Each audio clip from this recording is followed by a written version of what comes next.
Bien, je tiens à vous remercier d'abord de l'invitation que vous m'avez faite pour vous présenter la parole directe des personnes vivant avec un handicap dans le cadre du Covid et particulièrement les personnes atteintes de handicap psychique. Je tiens aussi à remercier Maxime Casabianca qui m'assistera pour passer les diapos à ça. Je voudrais préalablement dire que j'ai été particulièrement intéressé par l'exposé de Pierre Mongia-Artus qui m'a montré nous a montré que bien c'était très difficile pour les soignants de répondre aux attentes des personnes de tout le monde, mais c'est aussi pour ces mêmes personnes une situation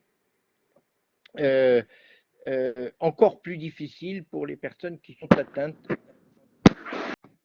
Nous avons toujours considéré que les personnes vivant avec un handicap sont les meilleurs experts de leur propre handicap et qu'ils ont une expérience de vivre avec qui est assez exceptionnelle.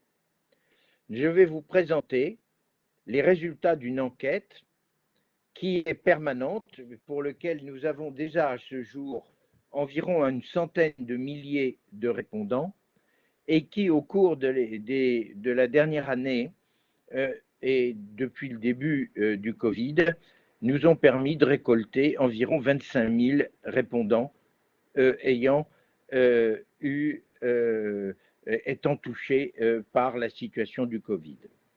Voilà la situation globale de la demande de soins au Covid depuis le mois d'octobre. Vous avez vu, écoutez, nous avons eu une croissance extrêmement importante depuis le mois de décembre et nous sommes arrivés en avril 21 à une situation qui touchait un quart de la population des personnes vivant avec un handicap. Ensuite, il est intéressant de noter sur la diapo suivante que les personnes qui ont vivant avec un handicap ont été mieux soignées pour le Covid qu'elles ne l'étaient avant. Hors Covid, nous n'avions que 42% nous avions 57,8% des personnes qui déclaraient avoir été soignées et dans le cadre du Covid, et on en a 70%. C'est assez intéressant parce qu'on s'aperçoit que quand on ne peut pas ne pas soigner, eh bien, on a trouvé la solution pour arriver à soigner ces personnes. Lorsque nous regardons la diapo suivante, comment ça s'est passé sur leur propre parcours? Le lieu de test, au départ, et ce n'est plus le cas du tout aujourd'hui, mais c'est la moyenne des données que nous avons, on s'est aperçu que les lieux hors hôpitaux étaient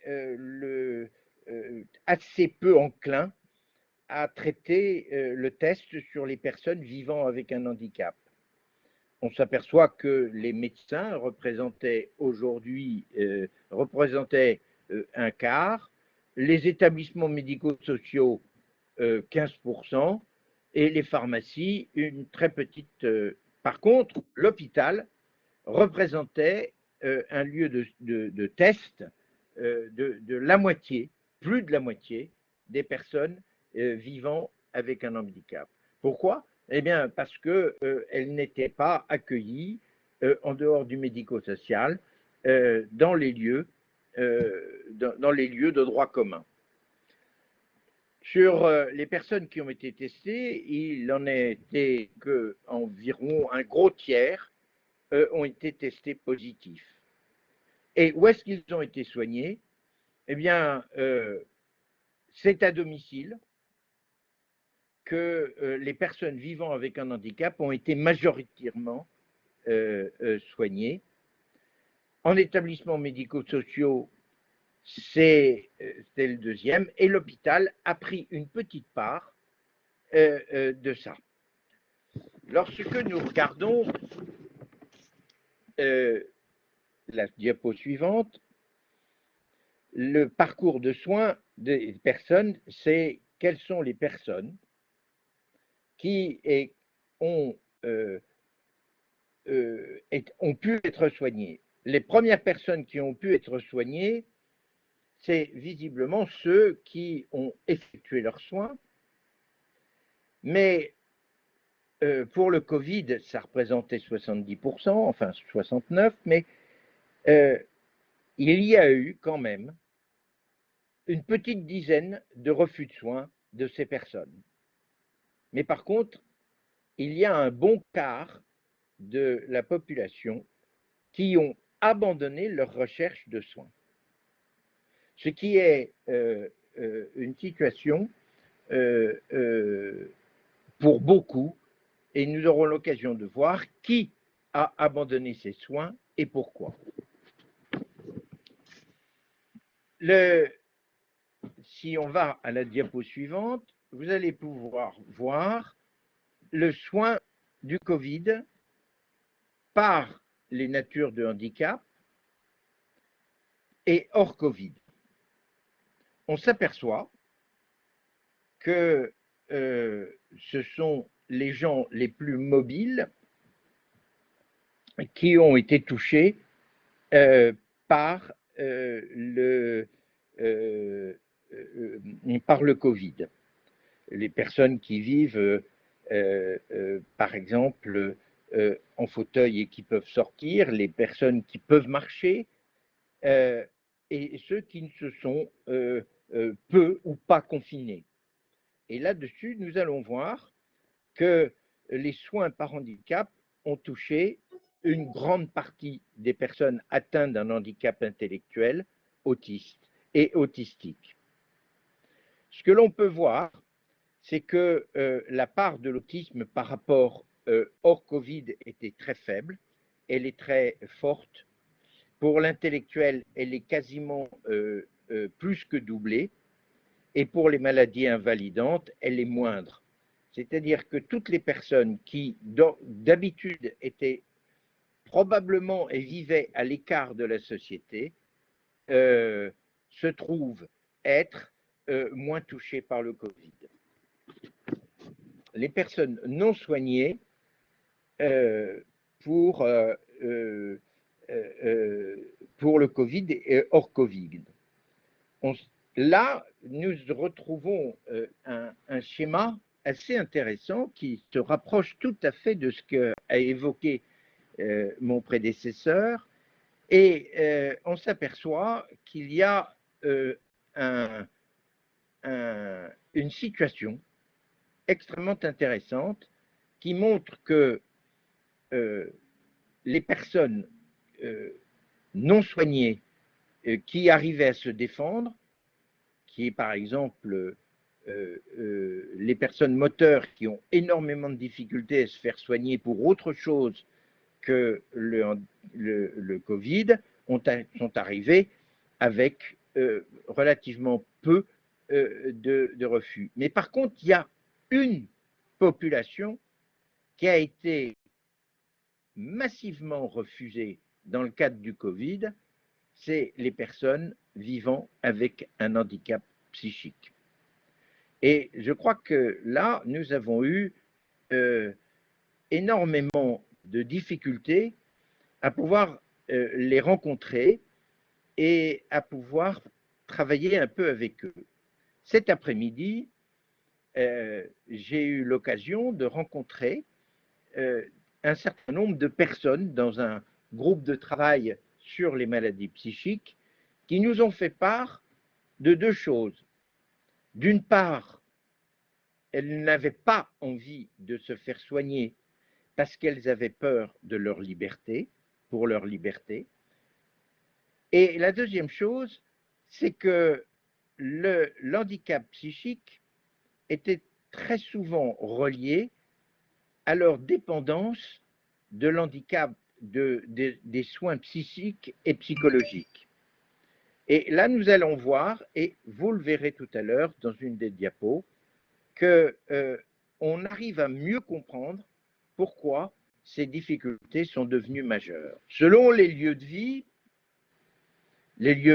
sont les lieux de vie normaux. Vous voyez qu'il y a assez peu de différence entre Covid et hors Covid. La seule chose que je veuille dire, c'est qu'il y a eu dans le monde ordinaire, les personnes qui vivent avec un handicap dans le monde ordinaire ont été moins bien soignées qu'avant. Les personnes vivant avec seules dans le monde ordinaire ont aussi été moins bien soignées. Par contre, les personnes qui vivent en établissements médico-sociaux ou qui sont accompagnées dans le monde ordinaire par le médico-social ont été mieux soignées pour le Covid. Les non soignés, nous allons voir que là, les personnes qui ont été les moins bien soignées sont celles qui n'ont pas bénéficié d'accompagnement. Et on s'aperçoit que les gens qui vivaient dans le monde ordinaire accompagnés par le médico-social se trouvent être massivement peu accompagnés et donc peu soignés. Dans le milieu ordinaire des familles, c'est moindre, et on s'aperçoit que finalement, les personnes qui sont en établissement ont été mieux soignées pour le Covid. Si l'on va maintenant regarder quelles étaient les raisons d'abandon des soins. La première raison d'abandon que nous avions dans le monde normal et pour tous les soins, c'était le manque d'accompagnement. Mon accompagnement n'est pas disponible, il n'y a pas de soignant qui m'accepte, ou c'est trop difficile. Eh bien, pour les personnes qui n'ont pas été soignées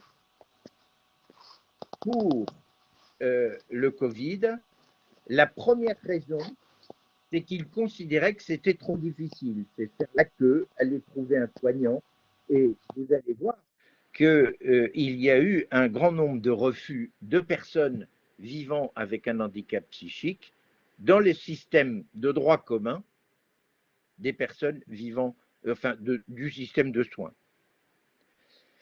Nous avons ici cette notion de déclaration comme quoi c'est trop difficile pour eux, c'était une charge difficile. Et cet après-midi, il nous disait c'est encore un soin sur lequel nous, on n'arrivera pas et on n'est pas capable d'aller se faire soigner si on ne nous accompagne pas.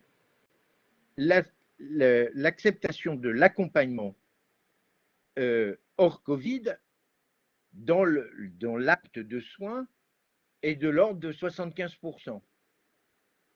Mais l'accompagnement dans le système de soins lié au Covid n'a été que de 56%. Et on s'aperçoit que cette situation a été extrêmement dommageable pour la majorité des personnes vivant avec un handicap. Et dès lors où on séparait la personne handicapée de son accompagnement traditionnel qu'il avait quand il fait ses soins normaux, eh bien, on créait des ruptures qui faisaient que la deuxième fois ou la troisième fois, eh bien, il n'y allait plus. Et nous verrons ce que ça a provoqué en dernier lieu. Cette évolution de l'accompagnement avait été assez bien réussie pendant la première période du Covid. Il y a eu des règles provoquées par les ARS qui ont fait que l'accompagnement a chuté considérablement dans les 2 derniers mois, ce qui a créé des situations catastrophiques. Le deuxième point, vous voyez qu'un abandon de soins au Covid-19 est accompagné dans 25% des cas d'un abandon des soins psychologiques et psychiatriques. C'est-à-dire qu'ils font le lien entre les deux et cette situation de difficulté psychique a été extrêmement difficile à gérer par l'ensemble des soignants qui ne sont pas formés à cette, je dirais, à cette réalité d'un rapport avec les soins. Si on regarde la diapo suivante, on va s'apercevoir que le non-accompagnement a provoqué la non-acceptation de l'accompagnement a été au mois de mars à un niveau extrêmement élevé et qui a provoqué des situations et qui sont directement liées aux consignes qui ont été données dans les hôpitaux et dans les lieux de soins de droit commun. Qui a été bien soigné et quand et comment? Les personnes par type de handicap, vous voyez que le moteur, l'auditif, le visuel, l'intellectuel même, l'autisme et le polyhandicap, tout ça, ce sont des personnes qui ont été soignées. Eh bien, ceux qui ont été le moins soignés, ce sont les personnes vivant avec un handicap psychique et encore plus pour les personnes vivant avec un handicap cognitif et psychique. Je voudrais simplement dire de manière assez claire qu'il y a une situation qui est devenue de plus en plus difficile dans la crise du Covid pour les personnes non accompagnées, soit par le médico-social, soit par la société, soit par le système de soins, et que les difficultés sont devenues extrêmement lourdes de conséquences, car elles ont provoqué pour les personnes vivant avec un handicap 40% d'abandon de soins pour le Covid chez les personnes vivant avec un handicap psychique. Je vais simplement conclure en vous disant que aujourd'hui, cette situation passe, les diapos, ce n'est pas la peine parce qu'on n'aura pas le temps de les regarder, elles seront bien évidemment à la disposition de chacun. Je voudrais simplement finir en vous disant que lorsque j'ai discuté cet après-midi avec les personnes en leur demandant si elles se reconnaissaient dans la situation que nous avons décrite. Oui, elles se reconnaissent et elles trouvent que leurs difficultés, que ce soit dans le cadre de l'autisme, des personnes cognitives ou des personnes psychiques, on a eu le sentiment pour elles que c'était moins important de les soigner, elles, que d'autres.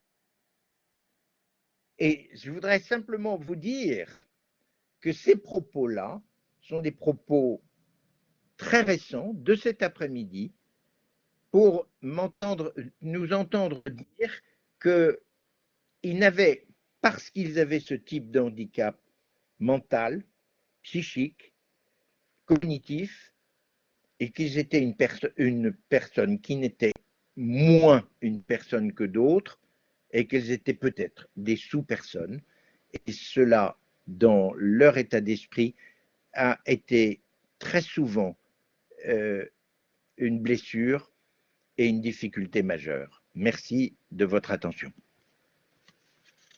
Merci beaucoup Pascal Jacob pour cette intervention. Je ne sais pas s'il y a tout de suite des questions. Les résultats sont très intéressants. J'aimerais juste avoir votre interprétation d'un résultat qui a attiré particulièrement mon attention sur les personnes vivant avec un handicap psychique qui sont particulièrement nombreuses proportionnellement à avoir renoncé à des soins. Comment vous interpréteriez ce résultat-là? Parce qu'il y a quand même une sens très très nette différence. Alors, cette situation est que aujourd'hui, nous sommes en train de progresser d'une manière très forte sur l'ensemble du soin pour soigner les personnes vivant avec un handicap. Mais il y en a une qui fait plus peur que d'autres. C'est ceux qui sont touchés par l'handicap mental, psychique, cognitif et autres. Et ces personnes qui font peur, dans une organisation un peu neuve, un petit peu, elles sont probablement moins bien accueillies.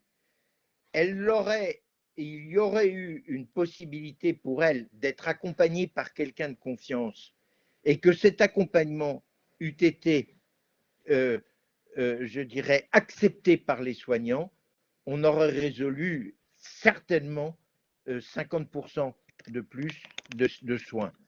Mais si vous cumulez des gens non formés pour accueillir ces personnes, un accompagnement qui n'était pas accepté et très souvent un accompagnement pas disponible, eh bien, ça fait beaucoup de raisons d'abandon. Voilà, Paul Loup. Merci Pascal. Voilà, merci encore. Je vais tout de suite donner la parole à Evelyne Renaud-Tessier, que Sébastien a présenté tout à l'heure, que je n'ai pas besoin de représenter. Evelyne va notamment nous présenter les résultats d'une étude que je vais mettre en ligne, après avoir mis, vous allez le voir, les résultats d'une autre enquête en ligne. Voilà, on met en ligne beaucoup d'enquêtes. N'hésitez pas à poser des questions et Evelyne, je te laisse la